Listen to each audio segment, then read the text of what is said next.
Assalamualaikum dan salam sejahtera kepada Dr. Himan iaitu pensyarah khusus EDUP Teknologi. So pada hari ini saya Muhammad Akif Faruqi bin Zaman Hakim akan membentangkan tentang poster yang telah dibuat oleh kami iaitu berkaitan dengan model Usher dalam pengajaran topik sains tahun 4 iaitu berkaitan dengan fotosintesis. Okey, pertama sekali, bila kita lihat daripada sudut sebelah kanan, di atas sebelah kanan, ada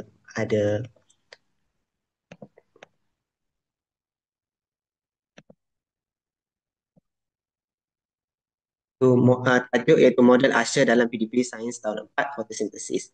Kemudian bila kita lihat di sebelah kanan ada emoji orang pegang lampu.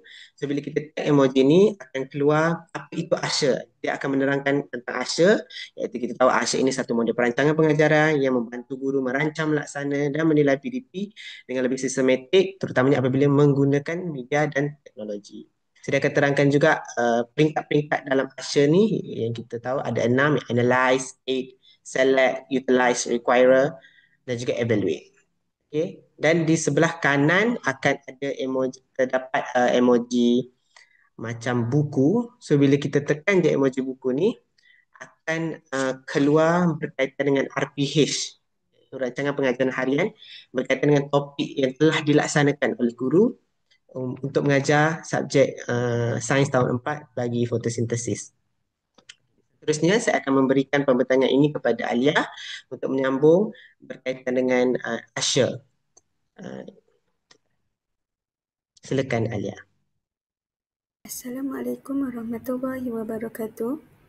Um, saya, nama saya Nur Ain Alia binti Muhammad Nazri dan saya akan meneruskan perbentangan tentang model Usher dalam PDP yang mata pelajaran sains tahun 4 yang bertajuk fotosintesis.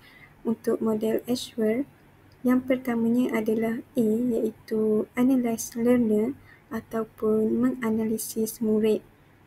Untuk bilangan murid di dalam kelas yang kami ajar ialah sebanyak 20 orang murid dan semua murid tersebut ialah daripada aliran perdana.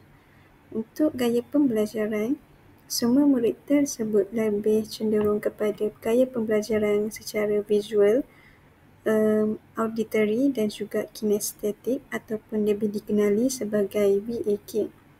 Untuk visual, murid tersebut lebih cenderung untuk belajar dengan rajah, graf dan juga grafik. Mereka lebih ingat sekiranya guru-guru tersebut mengajar mereka melalui gambar. Dan secara visual ini akan meningkatkan lagi kefahaman mereka tentang sesuatu pelajaran. Untuk auditory, pula ialah murid-murid di dalam kelas tersebut cenderung kepada kuliah daripada guru-guru dan juga perbincangan dalam kumpulan. Mereka lebih seronok belajar secara berkumpulan di mana mereka dapat mengeluarkan idea-idea mereka dengan kawan-kawan mereka. Dan juga kinestetik, murid-murid lebih seronok untuk belajar secara hands-on, aktiviti yang memerlukan mereka bergerak ataupun fizikal.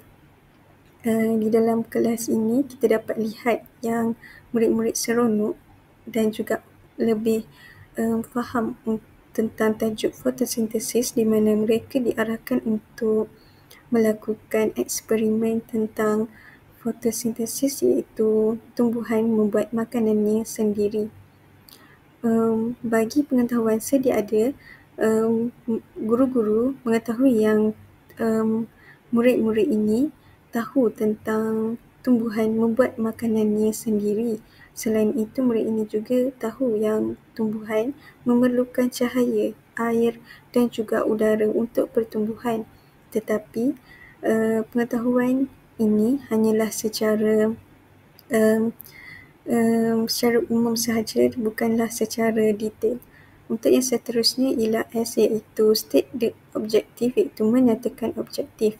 Pada akhir pembelajaran ini, guru-guru berharap yang murid dapat menyenaraikan maksud fotosintesis, menyenaraikan sekurang-kurangnya apa keperluan fotosintesis, menyenaraikan satu dari dua hasil fotosintesis, dan yang terakhir sekali ialah menjelaskan dua kepentingan fotosintesis beserta juga dengan contoh.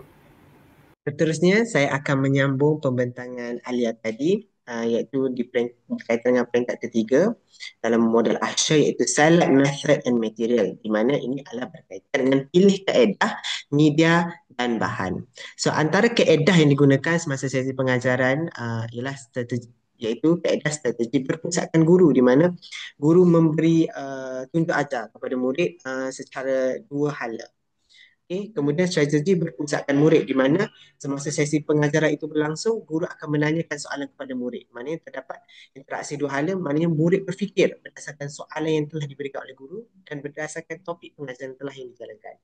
Yang ketiga adalah perbincangan kerja, iaitu bekerja kumpulan lah, di mana guru memberikan satu tugas untuk murid lakukan masa sesi PDP itu. So, kalau kita lihat di ikon ini, iaitu ikon macam cermin mata ni kan, macam kantak.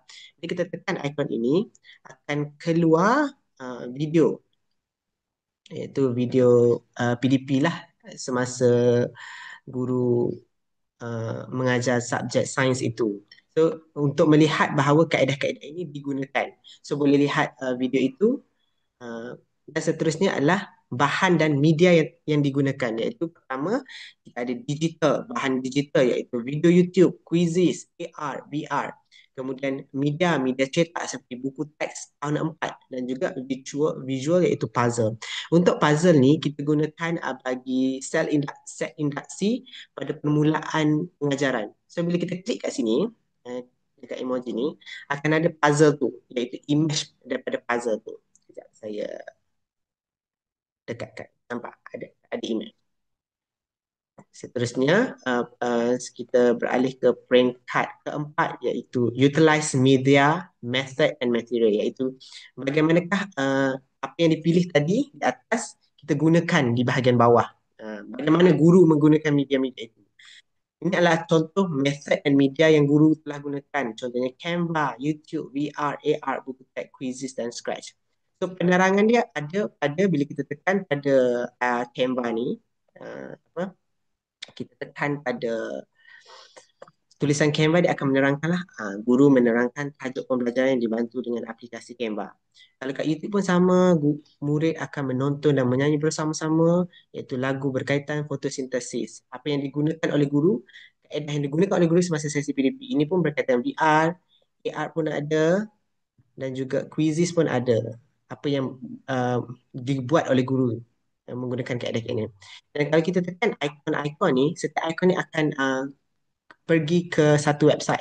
Contohnya YouTube. Okay. Kita kata guru menggunakan menyanyi apa semua ni kan. So bila kita tekan sahaja YouTube ni, okay, tekan, akan keluar lagu yang telah dibuat oleh guru. Iaitu lagu yang telah digunakan oleh guru semasa sesi PDP itu berlangsung. Sebentar, saya cuba tunjuk contoh lagu. Nampak tak?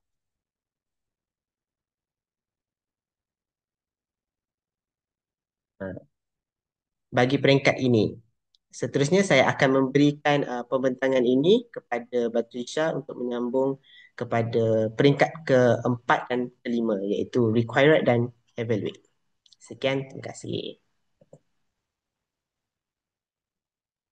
Baiklah, jadi saya akan menyambung perbincangan ini dengan model Usher yang kelima, iaitu required learner participation, iaitu libatkan penyertaan murid. Okey, jadi yang pertama adalah pemikiran kritis, di mana murid itu menjawab soalan berdasarkan slide yang ditunjukkan oleh guru, memberi respon dan mengaitkan jawapan dengan pengetahuan mereka yang ada. Okey, jadinya yang kedua pula pembelajaran maya. Dalam pengajaran, murid ni perlu menggunakan VR untuk sertai simulasi interaktif yang diberi oleh guru terhadap proses fotosintesis ini. Okey, jadi yang ketiga pula, aktiviti kumpulan. Murid perlu menghasilkan poster dengan menggunakan aplikasi seperti Canva, berkongsi idea dan menyusun semula maklumat berkaitan fotosintesis ini. Okey, jadi ini adalah penglibatan murid dalam sesi micro teaching yang telah dilaksanakan oleh kumpulan kami. Okey, jadinya seperti yang dilihat dari RPH, iaitu bila kita klik button ni dia akan keluar RPH pengajaran. Seperti yang kita lihat kepada dimulakan oleh set induksi, langkah 1, langkah 2 dan seterusnya ini adalah intipati pengajaran yang telah dilaksanakan oleh kumpulan kami. Okey, jadi apabila klik saja button yang di atas tu, ia akan keluar satu RPH berkenaan dengan pengajaran. Okey, jadi seterusnya yang kelima adalah evaluate and revise, iaitu menilai dan membuat penambahbaikan. Okey, jadi guru melaksanakan penilaian terhadap murid-murid untuk melihat pencapaian PDP mereka. Yang pertama, guru menilai kefahaman murid melalui soal jawab lisan yang telah diajukan di dalam kelas. Yang kedua, murid menjawab kuisis di aplikasi kuisis yang telah disediakan oleh guru. Okey, kita boleh tengok yang dekat utilize media method and material. Di situ terdapat button quizzes untuk menjawab soalan. Yang ketiga adalah murid diuji keupayaan mengaplikasikan pengetahuan kreatif melalui poster digital. Seperti yang kita dapat lihat, ada button Canva di atas. Dan yang keempat, guru menilai keberkesanan aktiviti dan teknologi yang digunakan. Dan yang kelima, mengubah suai aktiviti untuk lebih sesuai dan keperluan murid pada masa akan datang. Okay, ini adalah menilai dan membuat penambahbaikan. Baiklah, bila kita klik button yang tick ni di bawah, kita akan nampak kebaikan sepanjang PDP yang telah dilaksanakan. Misalnya PDP ini berpusatkan murid kerana murid tu terlibat secara langsung dalam aktiviti lah. Contohnya perbincangan, eksperimen dan sebagainya. Seterusnya, penggunaan media seperti AR dan VR ni mampu mengekalkan minat murid sepanjang sesi aktiviti itu berlangsung. Okey, yang ketiga pula, PDP ini bersifat holistik. Kerana mengaitkan isi pembelajaran dengan pengalaman atau situasi yang telah lepas. Okey, dan yang terakhir, murid dapat mempelajari nilai murni seperti kerjasama, komunikasi sepanjang sesi PDP ini berlangsung. Jadi kita lihat kepada button yang belah kanan itu adalah button pangkah. Okey, itu adalah kelemahan sepanjang PDP yang telah dilaksanakan, iaitu slide pengajaran digunakan guru. Terdapat beberapa kesalahan ejaan. Seterusnya, semasa aktiviti pengukuhan itu berlaku masalah teknikal yang telah dilakukan lah.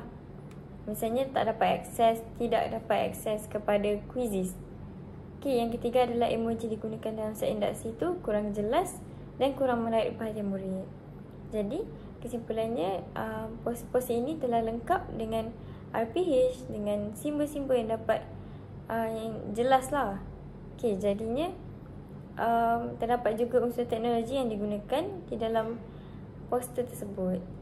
Okey, jadi itu sahaja daripada kumpulan kami. Sekian, terima kasih.